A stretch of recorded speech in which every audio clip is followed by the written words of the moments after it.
Hi, welcome to Garage Clips. We're going to discuss a little bit about teaching core work. We talked a little bit in our other Garage Clips about the design. We've also talked about the overall, little bit about the difference between the components of the GTS and that of a reformer. This has to do with more of you teaching core work. If you've already been teaching Reformat or Reformat Evolved, Amplified, or any of our Gravity Pilates exercises, it might feel like, oh, I have to learn a whole new sequence. One, you might be someone who likes that. You might not be someone who likes that. So the recommendation I give to people, if you've been performing Gravity Pilates exercises and you're not really familiar with all the reformer work, don't fear. Just pick one or two exercises and build that into your current routine. You don't have to follow that exact sequence. I taught you what to think about in our other clips, and in our courses, we've also talked about the design. So you can figure out where might I put the kneeling backstroke if I'm teaching already a fresh breath series and I want to add that exercise in. How might I fit that and where might I fit that in? Okay, if I know that I want them on incline level 2 and they'll use the pulleys and they're going to be facing the tower, where can I fit that in that would still flow within that sequence of exercises? So this is just a routine. It's not something yet set in stone. To get you comfortable with those reformer-like exercises, start to add them into what you're already doing and take each one maybe separately so you learn that movement pattern, you learn how to cue it comfortably, you're comfortable for what compensations to look for, and then maybe you take all the new exercises that you've gradually built into different programs and create this core work series. So that's if you're totally unfamiliar with that or the reformer-like exercises. If you are familiar, know that it still might take you some time to learn the terminology, one of the GTS, and learn how you might cue a little bit differently with respect to the GTS. And you might already be really familiar with the exercises. You might already know how to cue it, and it's super easy for you. Now this is your opportunity to really harness all the components of the GTS. You know, okay, I can probably tweak this exercise by changing the tow bar height. I can tweak this exercise by moving those pin pulleys out to a different space. So for those of you that are comfortable with these exercises, now take that opportunity to really harness all the different components of the GTS and how you can tweak each component to make that exercise more challenging with respect to control, with respect to awareness, with respect to strength, or make it easier for that new beginner. That's number one. For those of you again teaching the core work again, and it's new to the participants, it may not be new to you, but it is new to the participants, right? So you're going to want to start by demonstrating on and off the machine. Typically, we discuss a lot about gravity in general as a coaching-like workout. It's coaching, and that's the best part of it. You're not on the machine taking your own workout. So you're able to go around and fix form. And people with Pilates, they generally don't take their own workouts, especially with reformer. They're very much, the instructors are very hands-on with their participants. However, when you're learning a new movement pattern, talking it out might only hit those people that are auditory learners. Those people that are visual learners probably want to see it. And those are people that are visual and auditory. They want to hear it and they want to do it and see you do it simultaneously. And those who are kinesthetic just want to get on that machine. We know that. So make sure you find participants in your class that you're really comfortable with kind of saying, may I borrow this machine? And demonstrate those exercises. I've had times where I thought, okay, this is a real simple exercise. I can get this. I don't have to get on. I can easily talk this out. And I realized I should have gotten on the machine because that would have made it a lot easier and I would have saved some time because people want that visual cue. All right, other things to note when you start to teaching core work. That slide distance regulator is an accessory that comes up a lot, especially with Pilates. Especially when we come to things with the standing leg series, it is super helpful.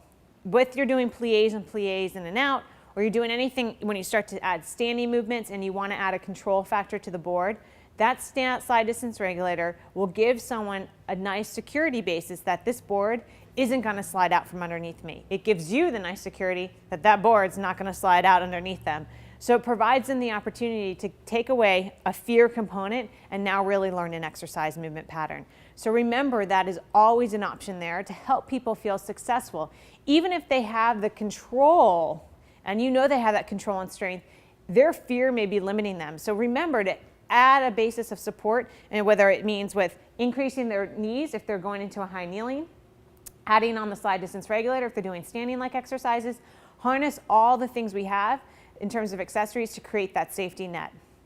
All right, last but not least, and we talk about this a lot in any one of our courses, is about cueing.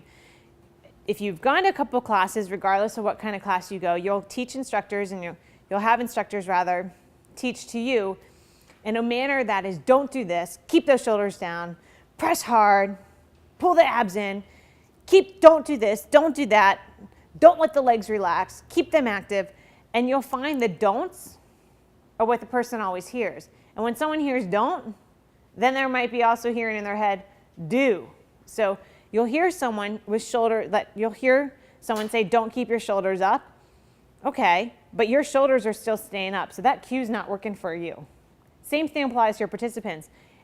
I have definitely worked hard to get my don'ts and my negative in terms of feedback more out of my routines. It doesn't happen naturally because we're kind of cued in that manner pattern ourselves when we're taught. So I'm going to cue you to try to speak as positive as possible. Cue what you want to see. Relax the shoulders down. Allow the shoulders to pull away from the ears. Keep the abdominals pulling and up. If you see someone slouching over, cue rather than don't slouch, cue lift the breastbone high to the sky. If they're still having trouble with that, also think about how do I have to set them up so that they're successful to do that movement pattern. If they're here and they're sitting on the glide board and their legs are out straight and it's their hamstrings that are limiting them, you have to make sure you cue them to put their feet on the floor and then lift up tall, because as much as you say, get that breastbone up, they're not gonna, this is up for them. So you also have to look when someone's having difficulty getting to your cues. Is it my terminology? Am I saying the don'ts? Am I being a little bit more positive and cueing what we want them to see?